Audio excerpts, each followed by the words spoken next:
Welcome to Your College Bound Kid, a podcast for parents, college counselors, students, and anyone who wants a deep dive into the world of college admissions. I'm Mark Stucker, and I'm the founder and producer. Our mission is to make college knowledge available to all. We care deeply about your kid. We believe college is a match to be made and not a prize to be won. We believe in being genuine and transparent. We are committed to covering a variety of topics, including the tough subjects. Thanks to your generosity, we're committed to providing a minimum of 10 hours of fresh, commercial-free content every month, with episodes every Monday and Thursday. We have a variety of co-hosts because we believe and value diverse perspectives. You're our listening family, and we get great joy every time we meet with you, as we do our best to give you tools so your students can soar and reach their limitless potential. Good morning, friends. I come to you this morning teaming and beaming with alacrity of two very exciting announcements related to Your College Bound Kid, and then I'll get into our outline for the day. So let me start with this.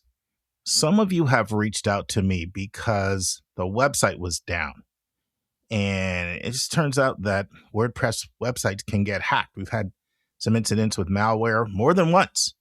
This has been our worst year for this kind of thing. And so fortunately, John Rooney, our new webmaster, and Mary LaChance, his sister, the two of them, both techies. That's the same group, by the way, that has launched College App Pros. They proposed an idea to me that said, I think we can make this website better. And I said, go for it. And guess what? They're going for it. Now, here's how much I trust them. I haven't even seen it yet. I got a demo scheduled on my calendar the next few days. Normally, you would think, why don't you wait to see it before you go announcing it? But that's just how much confidence I have. So once it gets rolled out, we'll go over it a little bit more so you can know how to utilize it. But very exciting to have an upgrade because John already did a really major upgrade. If you've been using that Explore feature and that Topics feature, I use it all the time. You know, people will ask me a question. Have you ever done an episode on blah, blah, blah? I just go to the Topics and Explore and pull it up. So I'm excited to see what they've got up their sleeve this time. All right, the second announcement, and I sussed this out a little bit on the last episode that I might have an announcement on the YouTube channel this Thursday. I knew I would on Monday. I can do it now. The YouTube channel goes live Wednesday. What month are we in? July 22nd. And if you're hearing this on Thursday, that's 6 days from now. Now, we will go live with 6 videos, 5 short-form videos, 6 to 22 minutes. Most of them are, not that many hit 20 minutes, but a few do. And then 1 long-form interview. Brand new interview, never heard ever on Your College Bound Kid podcast. I think it's a really good one. I'm going to get into a little bit more of the details on Monday because we'll be 2 ways away from launch date. So 2 really, really big announcements in the same day.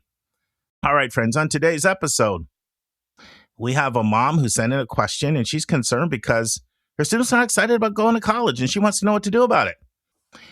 Guest host Chris Teare will join me to answer that question and provide some guidance and direction for the mom.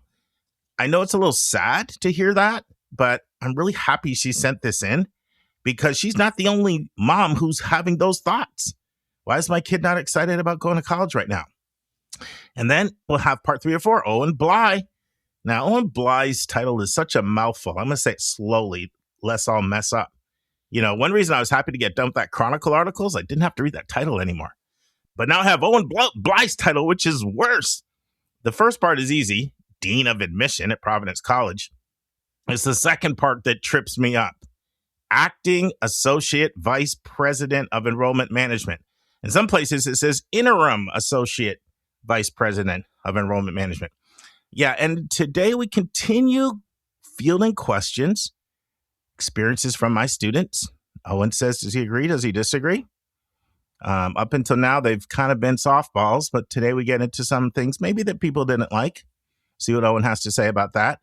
But most of today is really spent looking at Providence admission process. So that'll be our interview.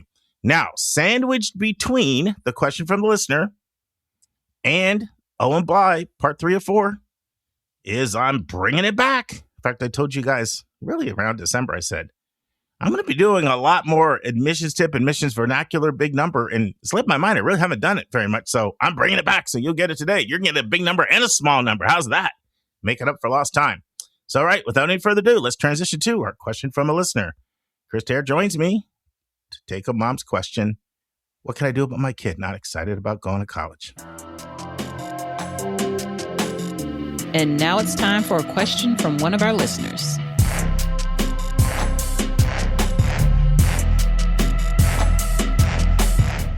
All right, Chris, you ready to take another question? Here I am. Let's do it. I love this question because I know this mom speaks for a lot of other people, and also because I don't really remember us talking about this on the podcast before. So I'm going to play the question, and then I'd love to get your thoughts. Hi, Mark. I was wondering if you could give me some advice. I wavered on whether I should ask this question or not, but I ended up deciding to ask because I felt like surely there were other people out there going through the same thing and could use help. My daughter is committed to a school 12 hours away from home. There was not a school closer to home that gave her the same opportunities, so she chose the one far away. She knows it's the best place for her for a lot of reasons. However, she is really not excited about going far away, and that is making her not excited to go to college in general. We've given her a lot of other options closer to home, and she doesn't want them. She knows she wants to go to the place far away, but she's just not excited. I wondered if, in your experience, you've come up with some helpful tips for parents to navigate this. How can we help our children do what they know is best for them when they are just scared? Her dad and I know that she will make friends and will be fine, but she does not have the same confidence. We tried telling her that she will make friends and that schools purposely create opportunities for connection, but it just seems like empty platitudes to her. I would really love to have some experienced advice here. Thank you so much. My first thought here, Mark, is for the caller. As a parent myself, I really feel for you. I have my own 3 daughters, and I have seen some things along the line in different contexts that really makes me feel empathy for you. As a practical matter, a few things that come to mind that you may already have done or at least considered. How much contact has your daughter had with other enrolling students? Has she been on social media in the admitted student chat rooms? Has she submitted forms for a roommate, perhaps found one? Is the college, it is secondarily, how much does the school counselor know about what's going on? And is the college aware of your daughter's misgivings? Do they have orientation workers who could do some outreach? The college, and maybe helped by the school counselor, might be able to offer some greater connection and maybe some services to help build a bridge for your daughter. Another resource that comes to mind is Grown and Flown, an organization that provides parents all sorts of resources to understand different aspects of the process. And you are not the first parent who has had a student accepted to a wonderful place who becomes reluctant to leave home and go off to college. So in addition to your school, in addition to the college in particular, Grown and Flown might have some resources. Friends, let me say a little bit more about Grown and Flown. It is a resource for parents who have kids they're raising. They have over 800 writers who cover content like healthcare, parenting, education, and there's a unique focus on college counseling. They have doctors, they have psychologists, they have college counselors. They have great people like Rick Clark and Brendan Barnard, friends of the podcast. And they have a Facebook group with over 270,000 members. So that was just a really great suggestion by Chris. The other thing, or the next thing that comes to mind is that this is the counseling part of college counseling. And just before COVID, I attended the Blackberry River Conference, where the emphasis was on the counseling part of college counseling, not the course selection, not the test prep, not the extracurricular activities, the building lists, the doing research, the filing the applications. It had solely to do with listening to the students' feelings, hearing them, mirroring them back, validating the concerns, addressing them, and including at a certain point recognizing when real professional counseling, not from a college counselor, could help the cause. And there are times when a referral to get someone with more training in the counseling side of things can be profoundly helpful. I have personal experience of what's called school refusal, and this was not going off to college. This was a move from one place to another and then one school to another into ninth grade. And it took collaboration with the school and outside therapy. And ultimately, it was a very successful result. But it took some time and it took some additional professional help. One other thing that you may or may not have considered that can be right for certain students in certain cases is to consider a gap year. Some students are fully qualified, have been accepted, have everything that you would expect to evaluate to get them ready to go to college, but for one reason or another, they're not ready, willing, and able to go off to college right away. And one of my students is doing this year, accepted to a fabulous liberal arts college, and we've worked together on his request for a gap year. And as long as you have a really well thought out plan for what I would call a year on, not a year off, that could be something that you might explore as well. So, Mark, those are my thoughts. And again, to the caller, empathy, and it's going to be okay. It's just, right now she's not feeling ready to do it, but you love her, and there are ways to put more supports in place to help her go take that next step when she's ready to do it. You said a lot of things there I'd like to know, comment on them in a sec, but I want to start with a story. So I did boarding school admissions from 2002 to 2009. And, in boarding school admissions, and Drew does this. So some of the smaller liberal arts schools do this. A lot of them do, actually. You do a lot of interviews. Right. And so we interviewed our students, and I did interviews if it was somebody on my caseload. And my favorite question, or I don't say favorite, I'll say my most insightful question from the standpoint of the information it gleaned that I used to like to ask students is, what is your biggest fear about coming here? It was a very insightful question. Yep. And here's what I want to tell you. I've asked that question now for almost 9 years. 70% of people gave me a social fear. Mm-hmm. 70% of people, maybe even 80%. And this is how I would describe their fear. I don't know if I'm going to like them, and I don't know if they're going to like me. Yep. So that's behind a lot of the angst. Am I going to like them, and are they going to like me? Now, there were a lot of things the mom said that were fantastic. There were things like, it's going to be okay. You're going to find your people. The school's going to have services. But that can feel very theoretical. It can feel like a big jump to a kid. It can feel like you're asking me to jump across the canyon there, and that canyon's pretty big. Yep. So what I would say to mom is, you want to be proactive to enable your student to meet people that they like before they go in. It's the same thing, Chris and I have been doing this a long time. We'll see students, they'll go off to college and they're really struggling. Maybe I don't know if I like this. I don't know if I want to transfer. This might not be the place for me. And then 4 weeks later, 6 weeks later, they're so happy. What was the difference? They found their people. Yes. Yeah. And that, dude, one thing I didn't say that occurs to me listening to you, Mark, is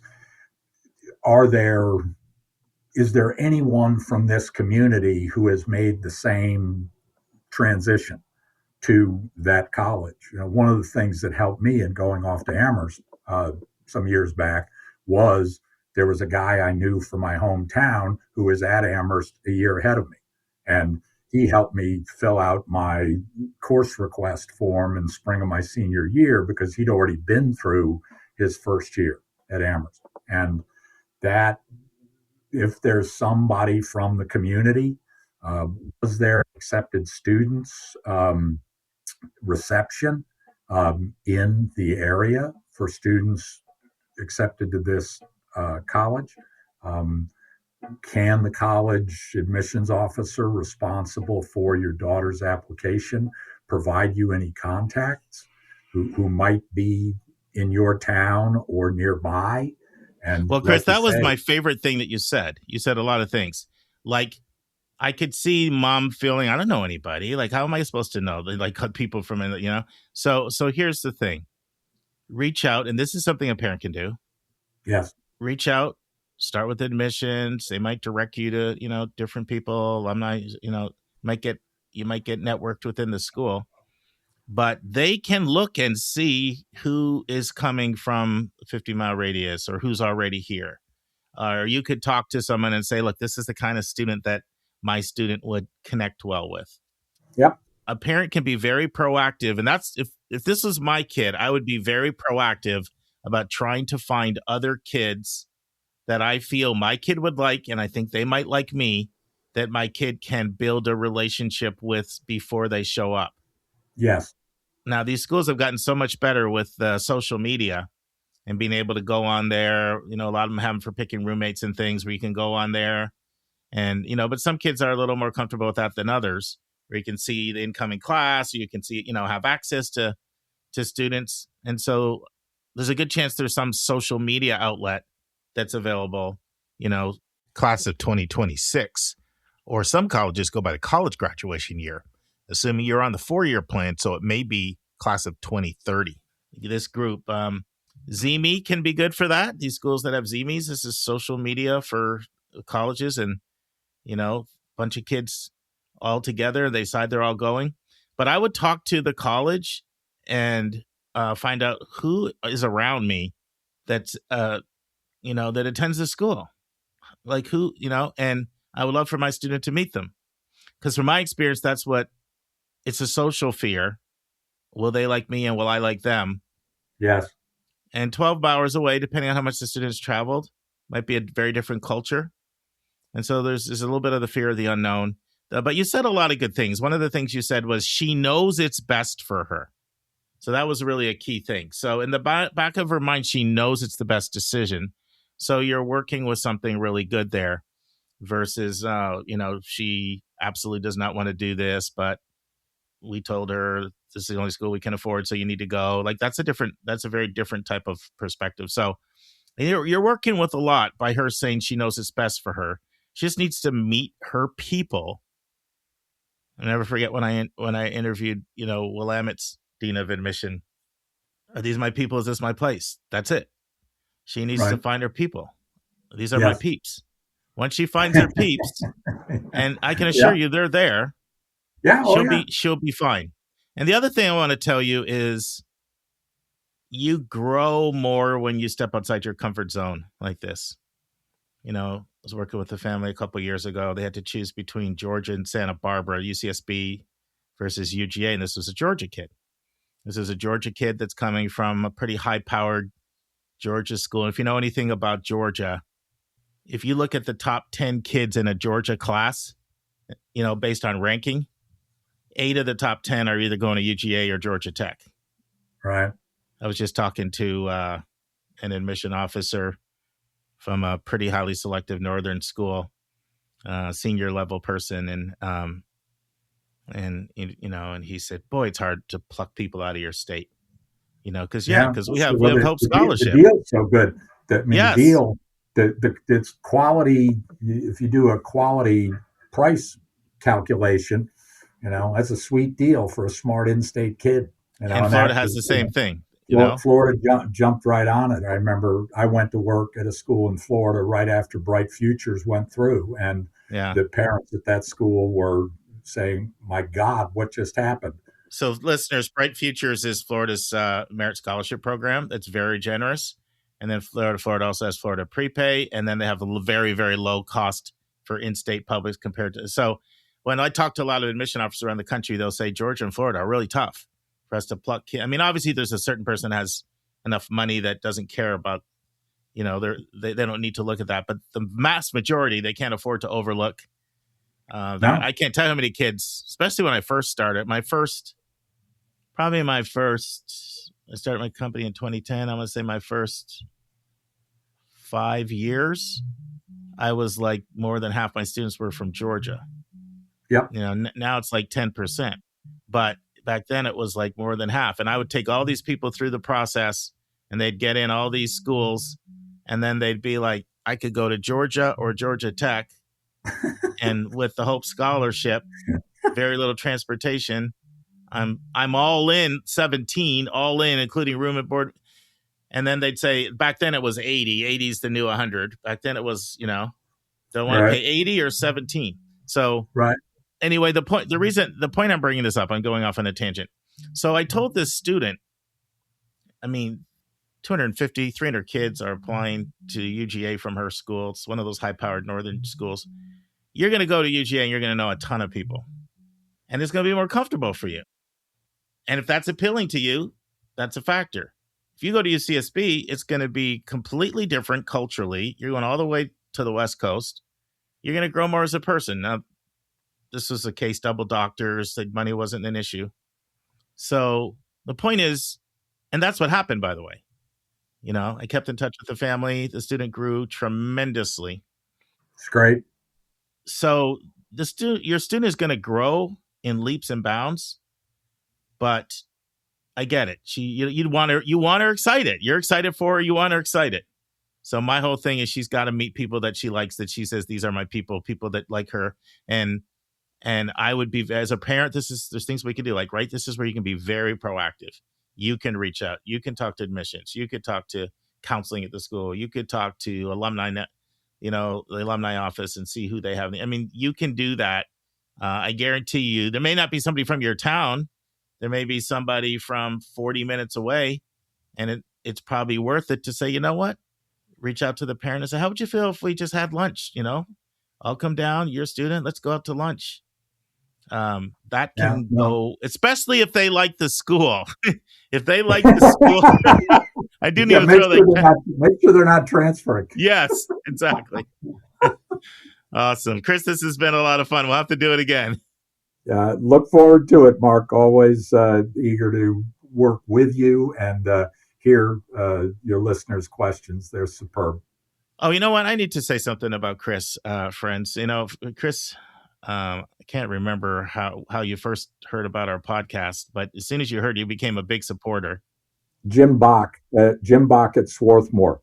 Yeah. So, we've had Jim Bach from Swarthmore on before. He's the chief enrollment officer at Swarthmore. And so he introduced our podcast to Chris, and Chris became a really big supporter. And he has been, there's no single person that has introduced me to more people and said, hey, I know this person really, really well. Would you like to have them on? He's always doing that.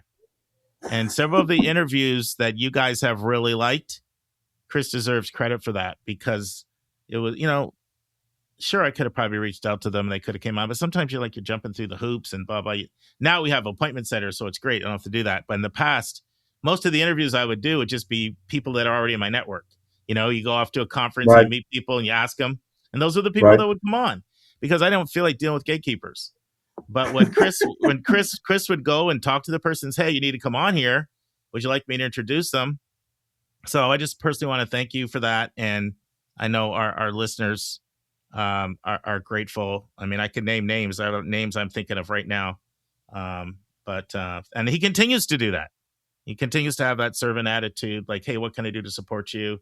Is there anyone else that you want to have on that I might know? So I just publicly want to thank you for that, Chris. Well, Mark, you're most welcome, and it's a reflection of my respect for what you're doing, the quality of the broadcast and podcast. And it may go back to my television anchorman producer days. It's true. You used to do that. Years ago. I'm used to and my radio hosting days as well, lining up guests, and it's also based upon just decades in the business as you have.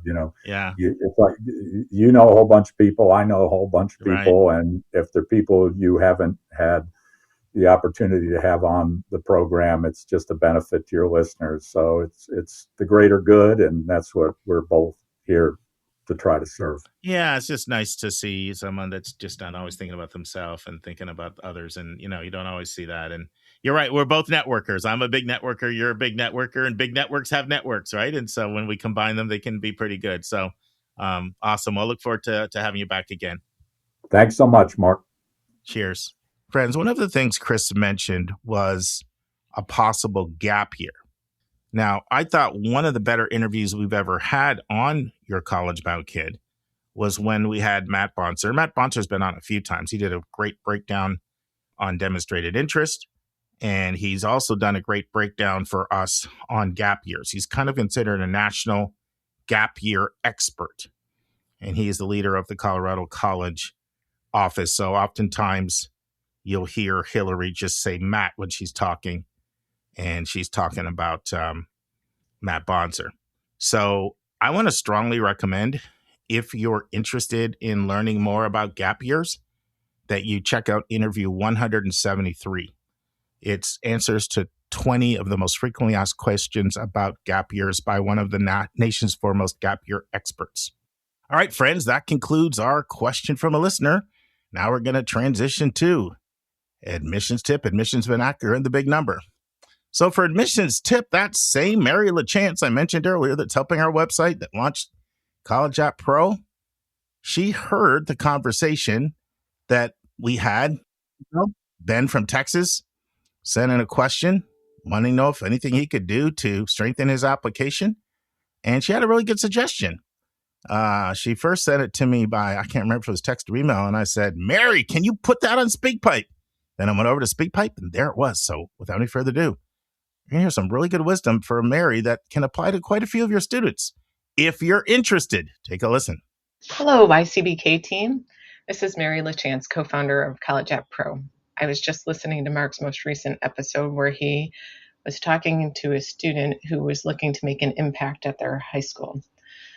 Outside of my normal work, I am on town council in my town, and one of the things that we struggle with is finding volunteers for the fire department. And this is a problem that is happening across the country. So if you have a student who's interested in making an impact in their community and is considering the health professions, it might be a nice activity for them to start something at their high school to find students to volunteer at the fire department, because usually fire and ambulance are together. So they could find volunteers that could then become EMTs. Just a thought. As always, thanks for the awesome podcast, Mark. All right, friends. Admissions vernacular, and the word is matric. You'll hear it's not used that often, but some schools will use it. Sometimes when I'm talking with admissions people, they'll throw out matric. What is matric? Okay. I have to introduce you to the admissions funnel. So it starts out every single person out there that potentially could be a possible college student. Okay. When they take in a step toward the school, they're an inquiry. So you start with inquiries, and you hope to convert your inquiries to applicants, and you hope you convert your applicants to admitted applicants. Then you hope to convert your admitted applicants to people who deposit or deposited. But after they've deposited, you think they're coming. They are not students yet because they can melt over the summer, and more students have been melting. I haven't really talked about that as much as I probably should, but that's a massive fear. You'd be surprised how much higher at some schools the number they have deposited compared to what they really need to protect themselves from summer melt. And then when they show up in the fall, yes, they're a student. Yes, they're an enrolled student, but they're also a matric, which is just slang for matriculated student. Matriculated, meaning enrolled. So that is our admissions vernacular word for the day. All right, I'm giving you a big number and a small number. The big number is 10.7 million. 10.7 million. What is 10.7 million? That is how many unique common applications were completed last year for first-year students. 10.7 million. Friends, I'm going to have quite a few big numbers related to the Common App because these numbers are exploding. So that's the big number, 10.7 million. Now, here's a small number. For all the talk we have about early decision 1 and 2, and it occupies our mind and more than it should, do you know that all ED1 and all ED2 applications through the Common App, which is basically the way everybody's applying, because you think about other apps, whether it's Apply Texas, UC, they don't have the Common App. Cal State, they don't have ED. So you're applying ED, you're doing it through the Common App. Even MIT, they have their own application, but they don't have ED. So all ED is really coming through the Common App. Okay, let me get to the point. Small number. Do you know of that 10.7 million first-year applications? 199,000 were ED1 or ED2. Now, your thoughts are 199,000 sounds like a lot. Yeah, but let's look at it on a percentage basis. That's 1 point something percent. That's less than 2%. That's less than 1 in 50. Less than 1 in 50 applications were early decision 1 or early decision 2. So you see how I'm assuaging my guilt. I'm making up for lost time. Gave you a big number and I gave you a small number. Without any further ado, let's transition to part 3 or 4 with Owen Blight. And I'm just going to call him Dean of Admission because that's super long name. I'm going to mess up if I try it one more time. All right, listen and enjoy. And now this week's interview with a special guest.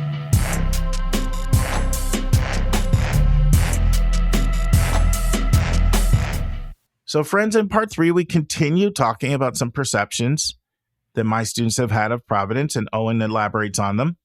We get into some more criticisms, constructive criticisms. Not every place is no place is perfect. And Owen just shoots straight with me when I ask him some of the things maybe people haven't always been as happy with. And we get his thoughts on that, as well as some of the positives. And then we transition and we really start talking about admissions. How does admission process work beyond just, the basics like grades and rigor? So it's a pretty robust discussion of admissions that I think you'll enjoy. Listen and enjoy. Here's another one, not very racially diverse. What are your thoughts on that? Yeah, that's something that we've had victories with, and we've also kind of had to recommit ourselves to. So we were doing well for a number of years, kind of growing the percentage of students from diverse racial and ethnic backgrounds. And then COVID hit, which kind of set things back a bit and certainly caused our recruitment and enrollment to become much more regional. And then we saw some growth. And none of this is to make excuses, but to provide context. Sure. And then the Supreme Court decision came out. And I think what we have found really beneficial post kind of the SCOTUS decision is to institutionally affirm why diversity matters to us and what are the things that it brings to our campus. And from that, we've introduced a relationship with the Posse Foundation, where we now have a posse on campus. We have Where's your posse from? I'm curious. New Orleans. Okay, good. Yeah, that's good. Yeah. We've always had a relationship with the Cristo Rey network. But we added it where we have a full ride for a student from every school in the network now. And that has taken it from, we previously enrolled students from Cristo Rey, Boston, New York, kind of where you'd expect. And this year we're welcoming students from Vegas and OKC and San Jose and Portland, a number of other places as well. And so the last 3 years, thankfully, we've seen some growth in our enrollment of students from underrepresented backgrounds, but definitely somewhere where we're still looking to continue to grow. But I was on a board and part of the founding board for Cristo Rey Atlanta. And so that was awesome. It was a fantastic experience. And most years they actually lead the country in Posse and Quest Bridge kids. So it's been it's been a really strong school. So we actually have two enrolling this fall from Cristo Rey Atlanta.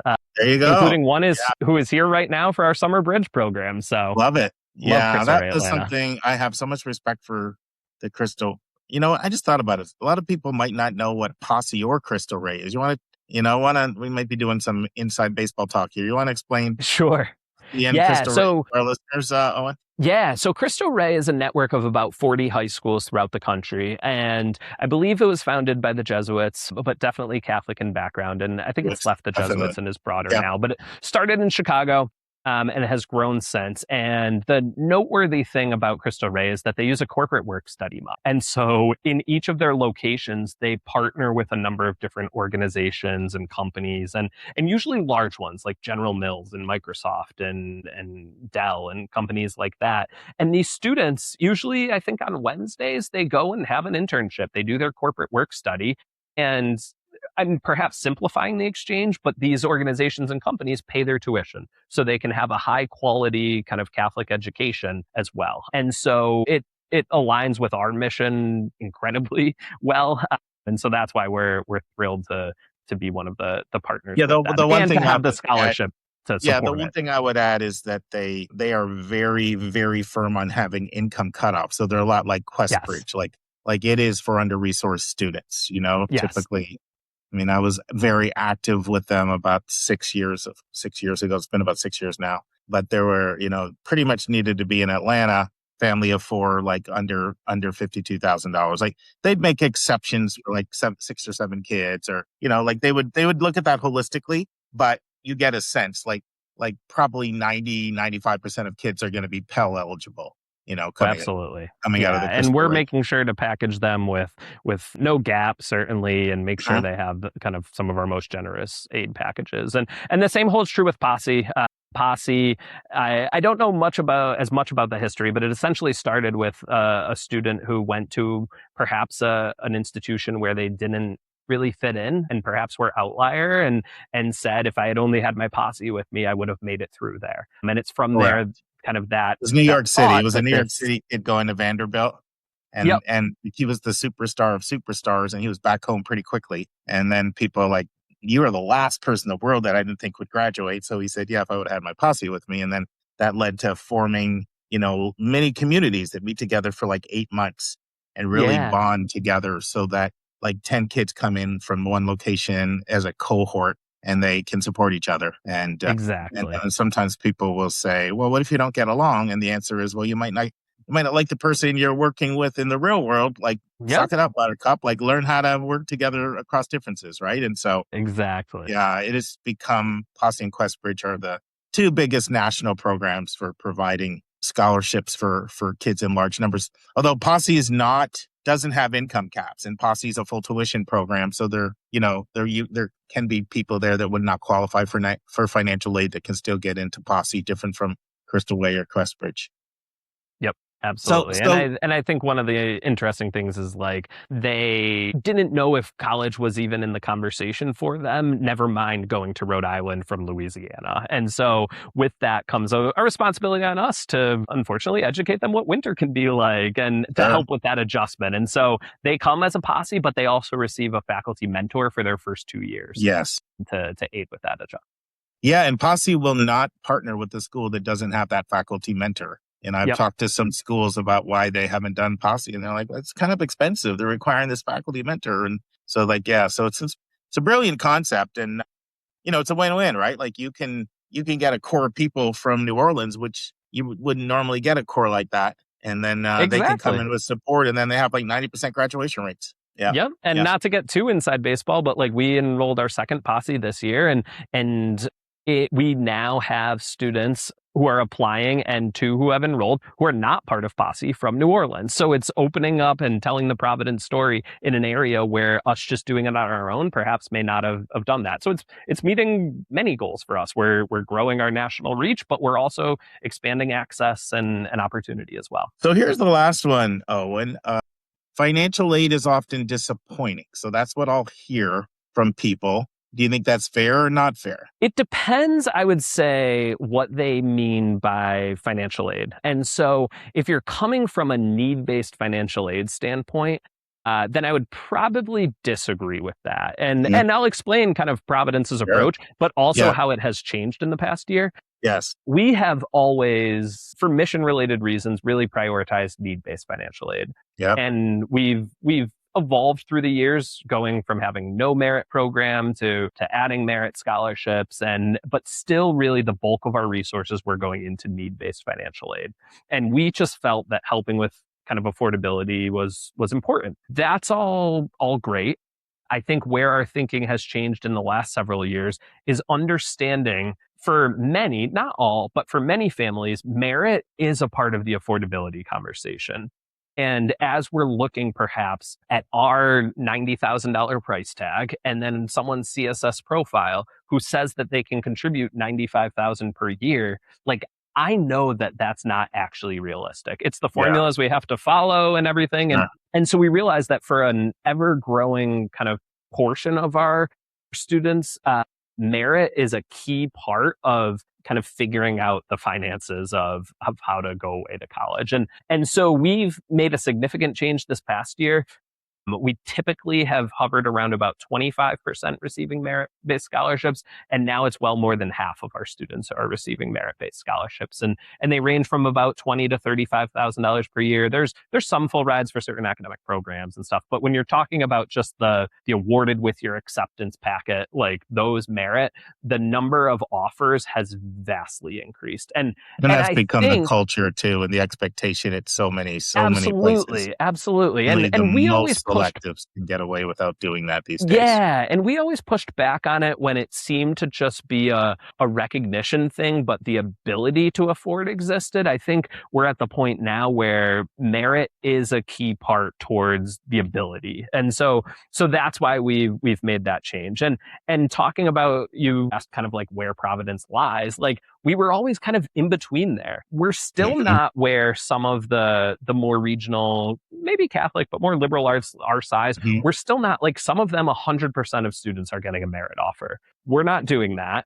But there's also on the other side, some schools you've referenced have zero merit, and we're not doing that as well. So we're moving a little bit closer at having more than half receive that and doubling what we've offered from previous years. But still, I think the good thing is that at the same time, our financial aid packages, we've held the same packaging strategy. So we'll get into all the details, but thankfully we have a really successful campaign going on, so more resources available for aid and a number of different changes to help with that. Well, personally, I have a lot of respect for what you just said, because the strong commitment to need-based is a commitment to access, right? And it shows the priority you're putting on access, because there's only one pot of money. And so when your money shifts from need to merit, you are cutting off access to some people who really, truly need it, who you can be transformational for. On the other hand, the formula really is not a fair formula.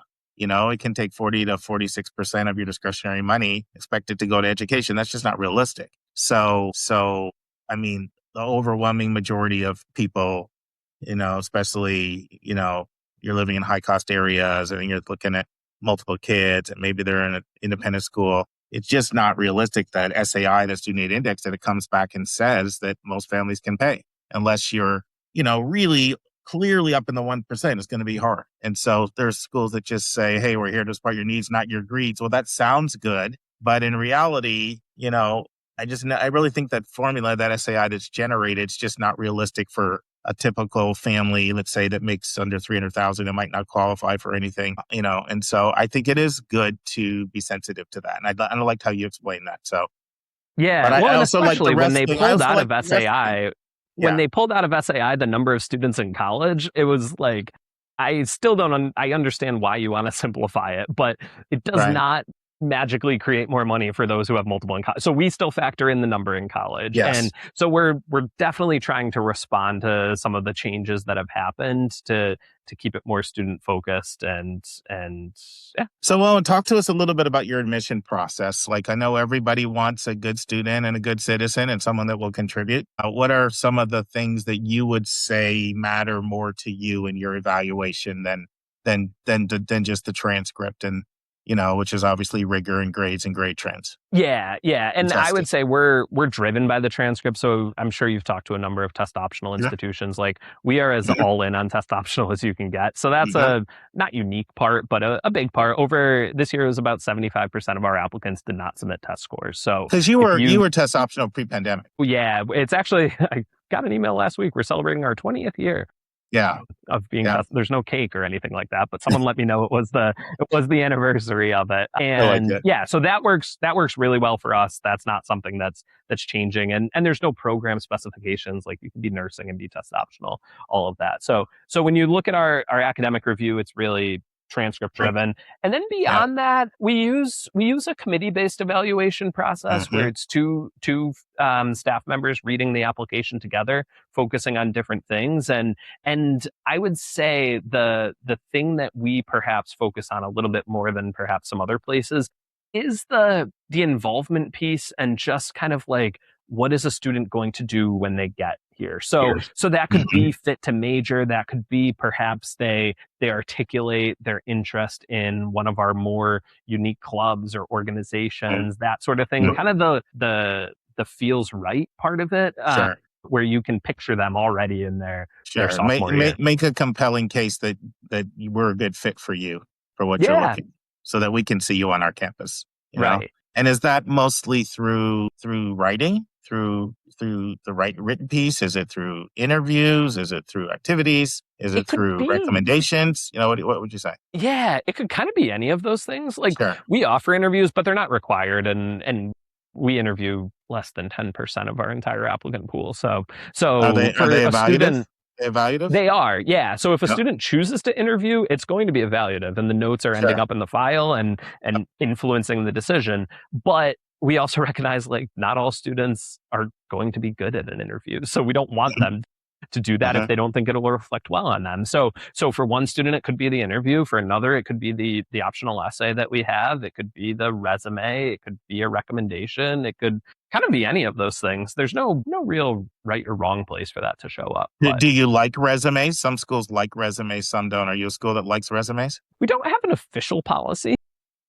So we're not a school that. Well, let me put it this way: if your kid was applying to Providence and they said, "Dad, do you think I should do a resume?" Would you say, "Yeah, you probably should"? I would say more often than not, I get the same exact info from the Common App. So if perhaps you're sketching out your resume and you're finding that things don't fit on the Common App, then great, upload it. But a lot of times I read through the resume and it's just duplicative of things I have elsewhere. Yeah. So if you're going to add new information beyond the Common App activities, then by all means do it. But if you're just going to give me a reduplication of Common App activities, then pass. Exactly. Yeah. Yep. Yeah. What role does demonstrated interest play in your evaluation? Yeah, we first started using it this past year. And I can clarify, I mean, you can make the argument we've officially started using it this past year. Because I will make the argument that any school that has early decision has been using it for a very long time, even single choice early action. It's just a matter of how you define it and how much you use it.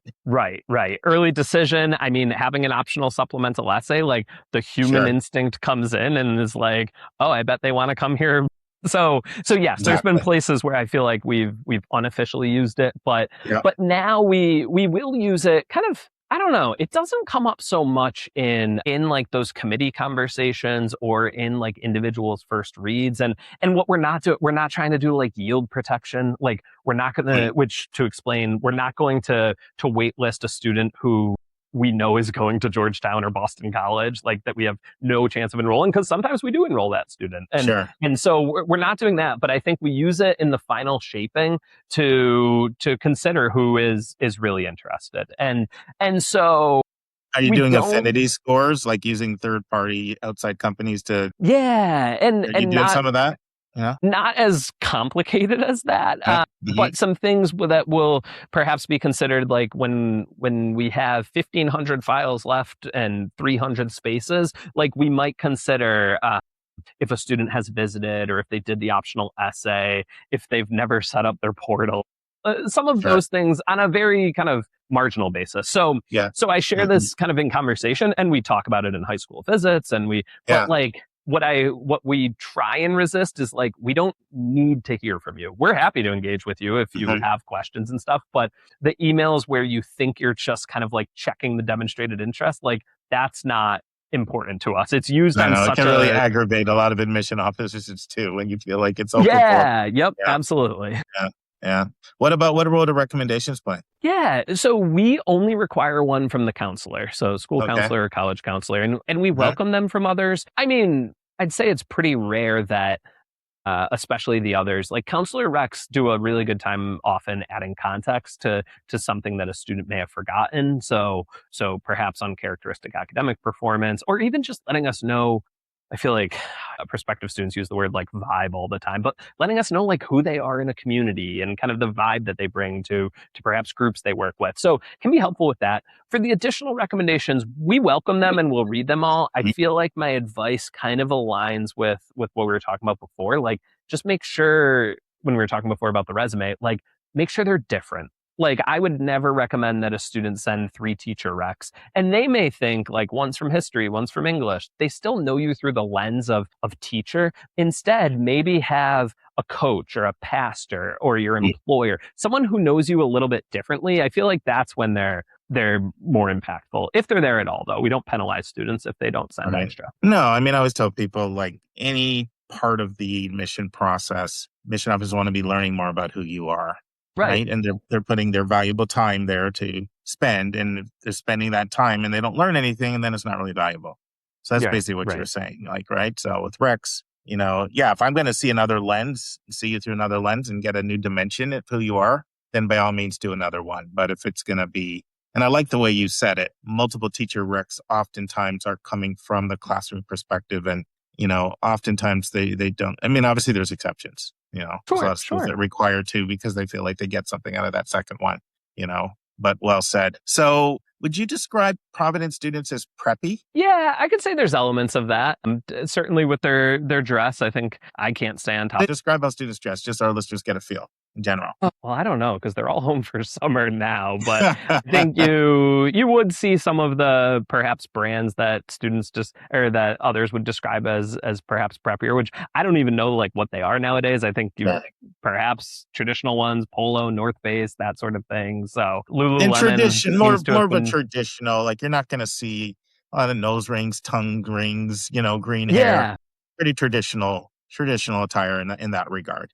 Is that fair to say? Yeah, I would agree with that. Certainly from a dress standpoint, I think where it becomes a misconception is everyone perhaps translates that to think that like everyone on our campus went to a private school, and that's not the case. The majority of our students come from public high schools. So perhaps preppy in dress, but not necessarily in experiences. But it goes back a little bit to what you were talking about with financial aid. Like, one of the other issues we were having is that through having strong need-based and having merit is we had this bell kind of effect on campus where we had students who we were providing access to who were having experiences they perhaps hadn't before. And we had students who never even paused when the tuition bill would show up, and we were missing the students in the middle. So I think that is perhaps a little bit where that reputation.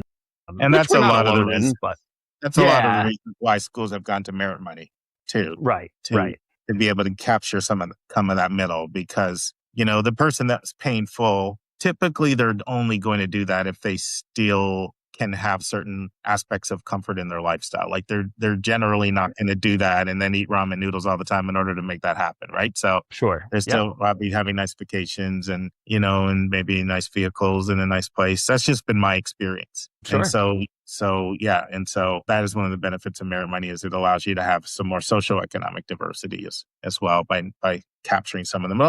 And Andy Strickler is one of our co-hosts from Connecticut College, and he led their move to add merit money 9 years ago, and he's very outspoken. That's why they did it. They weren't capturing the middle, and now they're capturing the middle, by being able to provide that. Friends, this concludes part 3 of 4 of my interview with Owen Blight. Hope you join us next week for the final part. All right, friends, on Monday's episode, we're going to have another question from a listener. We're going to have the final part of Owen Bly's interview on Providence College. And I'll also be letting you know what the first 6 videos will be on a brand new YouTube channel. Hope you join us on Monday. Now, I gave you a Wayne Gretzky quote the last time. And, the quote was, skate to where the puck is. And the biggest application of that for me is this YouTube channel. When some of you go on our YouTube channel, you're going to be like, hey, why is there a 2021 video? Because we actually tried to launch YouTube in 2021, but I just didn't have the right person managing that. Had to let them go. It just wasn't a good match. Now I do. Amita's amazing. She's managing it. She's doing a fantastic job. So why do I say that? Because I knew back in 2021, podcasts were going to video. I've been trying to make this move for 5 years. So that's my application of that. Why am I saying all this? Because I have another Wayne Gretzky quote today. And it's simply this.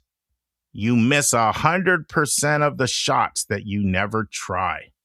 You miss 100% of the shots that you never try. Now, that's actually my slang version. I'm going to give you the actual. If I'm going to give a quote, I should get it right. Okay, so here's the exact wording. Quote is supposed to be accurate, right? You miss 100% of the shots you don't take.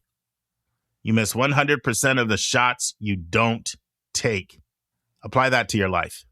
See you on Monday, friends. And that's our show. A big thank you to you, our listeners, for tuning in this week. If you find this podcast helpful, please follow us, and you will get every single episode as soon as they are released. If you want to support our podcast, you can click the share button and send it to your friends and acquaintances. You can say positive things about YCBK on social media, and you help us stay commercial-free and pay our staff by donating at yourcollegeboundkid.com and clicking the donate button. You can write a review for us on Apple or Spotify. If you have a question or suggestion, just go to speakpipe.com/YCBK, hit the orange button, and speak, and we will do our best to get your question or your comment in your own voice on an upcoming episode. I'm the producer of the podcast, and I live in Metro Atlanta. We have a fantastic team that has over 200 years of admission and counseling experience.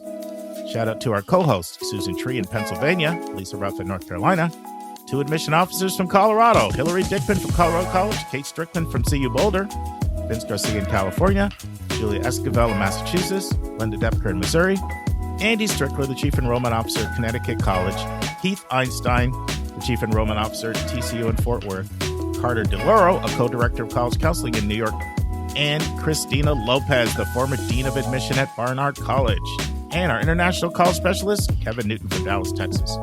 Our stupendous sound engineer who makes everything happen is Nemanja Matvic from Serbia. Our reliable webmaster is John Rooney. Website updates are done by Joy Stucker. Image editing by Vlad Honchar.